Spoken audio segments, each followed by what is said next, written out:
Hello दोस्तों, कभी तुम्हें ऐसा लगा है कि तुम जीवन से लड़ रहे हो पर जीत कोई नहीं रहा? कभी ऐसा महसूस हुआ है कि जितना विरोध करते हो उतनी ही परेशानियां बढ़ जाती? कभी सोचा है कि जिन भावनाओं से तुम भागते हो वे और ज्यादा पीछा क्यों करती है? और कभी ये भी लगा है कि हम जिस बदलाव के पीछे भागते हैं वो बदलाव जितना पीछा करते हैं उतना दूर भागा जाता है। हमारा मन हमेशा लड़ता है, खिलाफ चीजों के, खिलाफ भावनाओं के, खिलाफ परिस्थितियों के, खिलाफ लोगों के और खिलाफ खुद के। लेकिन कोई भी लड़ाई चाहे अंदर की हो या बाहर की, एक ही परिणाम देती है: थकावट, निराशा, असंतोष। और उस थकान के पीछे छुपा सवाल, क्या सच में कोई और रास्ता है? हाँ है, लेकिन ये रास्ता लड़ाई का नहीं, स्वीकार का है। सबसे पहले एक बात साफ समझ लीजिए, स्वीकार करना हारना नहीं होता, स्वीकार करना मजबूरी नहीं होती, स्वीकार करना चुपचाप सहन करना नहीं होता।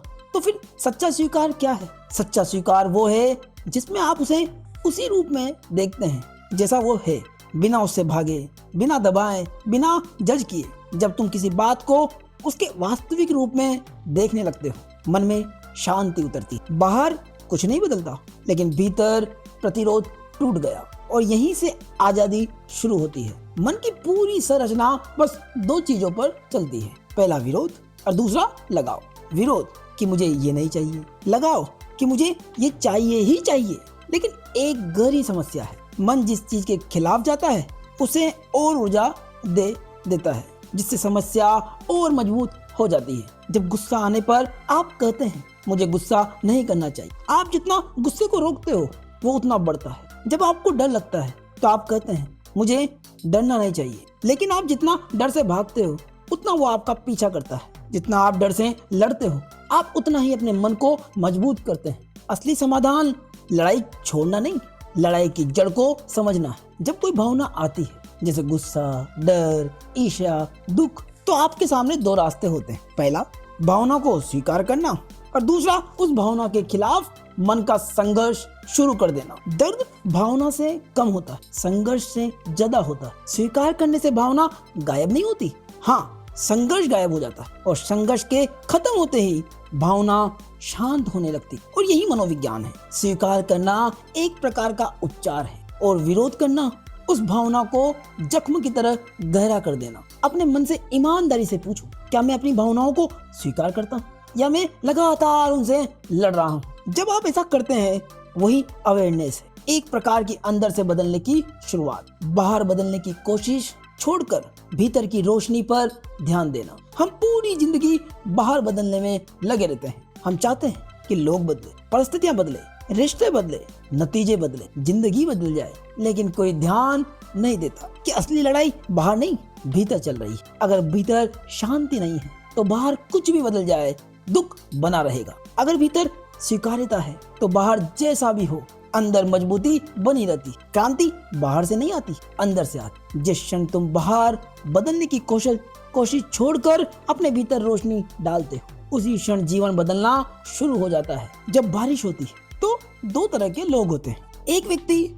बारिश के होते ही गुस्सा करता, ये क्यों हो रही है, मुझे जाना था, मेरा दिन खराब हो गया। लेकिन दूसरा व्यक्ति बारिश को स्वीकार करता, बारिश हो रही है तो चलो कोई बात नहीं, चलो छाता ले चलते हैं या रुककर इंतजार करते हैं। बारिश दोनों के लिए समान है। दुख सिर्फ उस व्यक्ति को होता है जो स्वीकार करने में पीछे रहता है। जीवन भी बारिश जैसा है, वो अपने समय पर होता है, ना तुम्हारी इच्छा से ना मेरी इच्छा से। शांति उसी को मिलती है जो वास्तविकता से लड़ता नहीं, वास्तविकता को देखता है। अपनी आंखें बंद की, कुछ भी बदलने की कोशिश मत करिए, कुछ ठीक करने की कोशिश मत करिए, कुछ इच्छा मत रखिए, कोई विरोध मत करिए। बस जो कुछ भीतर घट रहा है उसे महसूस करिए। अगर गुस्सा आ रहा है तो उस गुस्से को महसूस कीजिए, डर लग रहा है तो उस डर को महसूस कीजिए, दर्द हो रहा है तो उस दर्द को महसूस कीजिए।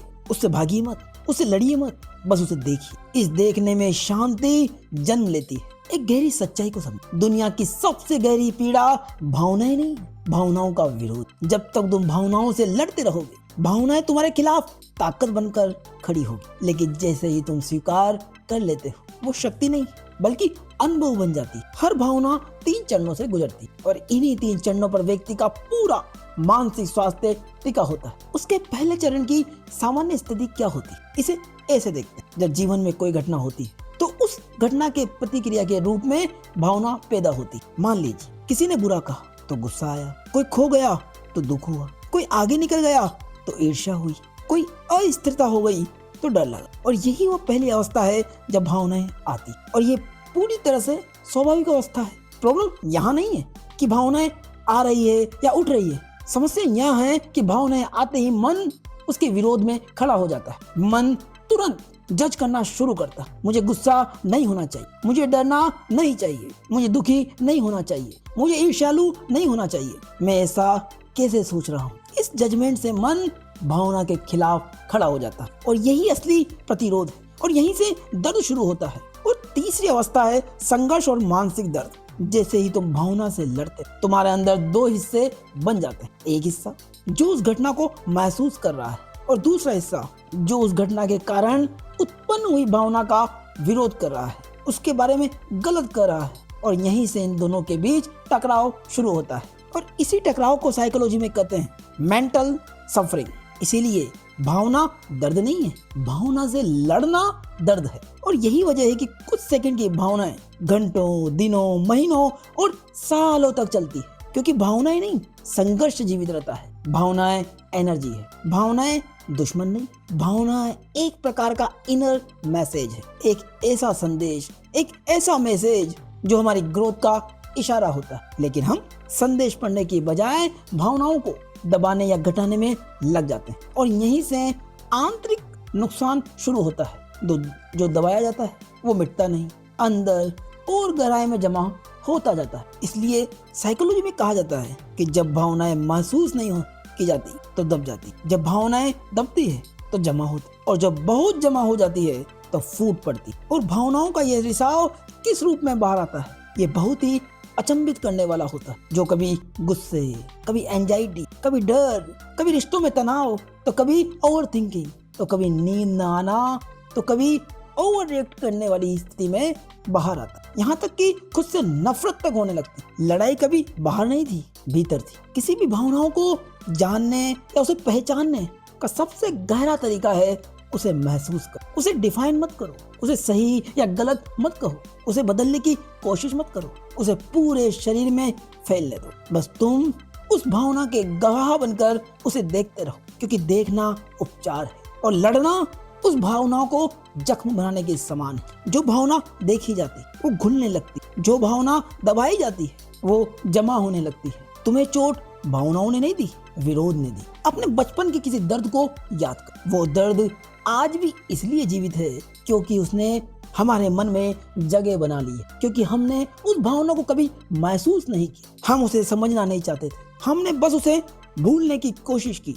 लेकिन जो दर्द महसूस नहीं किया जाता उसे भूला भी नहीं जा सकता, बस अंदर सोया रहता है और दबाने पर बाहर निकल आता। लेकिन जब तुम उसे स्वीकार करते हो, यानी उसे पूरे होश में महसूस करते हो, तो मस्तिष्क अंत में उसे आजाद कर देता है। और जैसे ही मस्तिष्क उस भावना को आजाद करता है तो आपके अंदर हीलिंग की प्रोसेस शुरू होती है। और ये हीलिंग प्रोसेस ही एक अनुमति है। अनुमति उस भावना से मुक्त होने की। रेजिस्टेंस कैसे ईगो को बनाए रखता है। ईगो किस पर जिंदा रहता है? विरोध। ईगो कहता है जो हो रहा है वो गलत है, लोग जैसे हैं वो गलत है, जीवन जैसा है वो गलत है, मैं जैसा हूँ वैसा मैं गलत हूँ। यही रेजिस्टेंस ईगो को जिंदा रखता है। अगर तुम जीवन को स्वीकार कर लोगे तो ईगो को जमीन नहीं मिले। इसलिए ईगो चाहता है कि तुम लड़ते रहो, क्योंकि जब तुम संघर्ष में होते हो तो ईगो सुरक्षित है, और जब तुम शांति में हो तो ईगो गायब हो जाता है। इसलिए एक्सेप्टेंस सिर्फ हीलिंग नहीं है, ईगो डिसॉल्यूशन भी है, यानी बिना लड़ाई, बिना जोर के स्वाभाविक रूप से खत्म हो जाना। और जब ईगो टूटने लगती है या घुलने लगती है, यानी जब आप ये मान लेते हैं मैं जैसा हूँ वैसा ही सही हूँ, तो आपकी मानसिक पकड़ मजबूत होती है, और जिससे इंसान के भीतर शांति, आजादी और हल्कापन पैदा होता है। क्योंकि ईगो ही वो दीवार है जो व्यक्ति को सत्य, प्रेम, एक्सेप्टेंस और अवेयरनेस से दूर रखती। जब ईगो घुल जाता है तो व्यक्ति प्रतिक्रिया नहीं करता, लड़ता नहीं है, उसके अंदर शोहरत या पहचान की भूख नहीं रहती और मन शांत हो जाता है। और यही आंतरिक आजादी है। ईगो को देखो, अपनी आंखें बंद करो, मन में जो भी आवाजें उठ रही है उन्हें पहचानो। ये होना चाहिए, ये नहीं होना चाहिए, ये गलत है, ये क्यों हुआ, ध्यान दो। ये आवाजें तुम नहीं हो, ये ईगो का संघर्ष है। तुम सिर्फ और सिर्फ शुद्ध दृष्टया हो जो इन आवाजों को देख रहा है। देखने मात्र से ईगो कमजोर पड़ता है और आपकी अवेयरनेस मजबूत होती। और इसकी 3 अवस्था है। First, acceptance. एक्सेप्टेंस का मतलब हार मानना नहीं है, बल्कि जो है उसे वैसा ही देखने की क्षमता है। जब जीवन में कोई स्थिति, भावना, दर्द या व्यक्ति ऐसा आता है जो हमें पसंद नहीं है, तो पहला स्वाभाविक रिएक्शन होता है विरोध, संघर्ष, बचना या बदल देना। लेकिन सच्ची हीलिंग तभी शुरू होती है जब हम कहते हैं ये है और मैं इसे देख रहा हूँ। कोई लेबलिंग नहीं, कोई दोष नहीं, उससे भागने की कोई कोशिश नहीं, उसे सुधारने की कोई कोशिश नहीं, बस वास्तविकता को देखकर समझना। उसकी दूसरी अवस्था है अवेयरनेस, जागरूकता की वो अवस्था जब आप जीवन को बिना फिल्टर देखते हैं, जैसा वो है वैसा ही। जब कोई भावना आती है तुम उससे लड़ते नहीं, भागते नहीं हो, उसे जज नहीं करते, बस ऑब्जर्व करते। और इस ऑब्जर्विंग के दौरान बहुत बड़ा बदलाव होता है। पहली बार व्यक्ति भावनाओं में खोता नहीं, भावनाओं को देखता है, क्योंकि तुम भावना नहीं हो, तुम वो जागरूकता हो जो भावनाओं को देख रही। और यही असली जागरण है। और जब जागरूकता आती है तो मन की धुन साफ होने लगती, मन में क्लैरिटी आती है। और तीसरी अवस्था है स्पष्टता। स्पष्टता का अर्थ किसी चीज को वैसे ही देखना जैसी वो है, ना कि जैसे मन उन्हें बना देता है। क्लैरिटी के बाद निर्णय डर से नहीं, समझ से लिए जाते हैं। क्लैरिटी के बाद रिश्ते पकड़ के साथ चलने का प्रयास नहीं किया जाता, या यूं कहें उन्हें कंट्रोल करने का प्रयास नहीं किया जाता, उनका सम्मान किया जाता है। भावनाएं तुम्हारी दुश्मन नहीं है, वो तुम्हारी संदेश बन जाती है। क्लैरिटी आने के बाद जीवन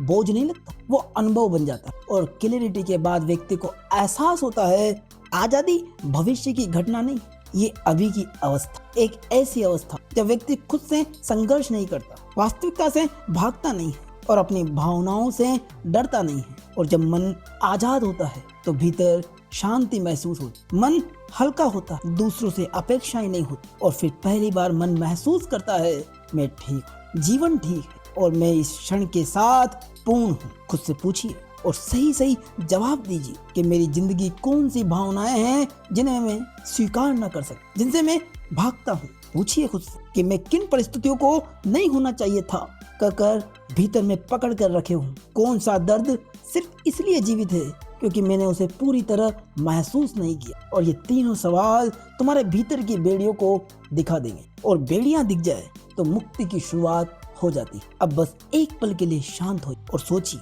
कितने साल गुजरे ये कोशिश करते हुए कि दुनिया हमें समझे, लोग हमारे हिसाब से बदले, जिंदगी हमारे इरादों के अनुसार चले। लेकिन सच ये है, दुनिया नहीं बदली, लोग नहीं बदले, किस्मत नहीं बदली, सिर्फ हम थकते चले। और आज पहली बार हमने ये महसूस किया, ये समझा कि लड़ाई बाहर नहीं थी, लड़ाई भीतर थी। हम दूसरों से नहीं हार रहे थे, हम अपने ही प्रतिरोध से हार रहे थे। हमारी जिंदगी की सबसे बड़ी कैद ये नहीं थी कि हालात कठिन थे, बल्कि ये थी कि हमने उन्हें स्वीकार नहीं किया।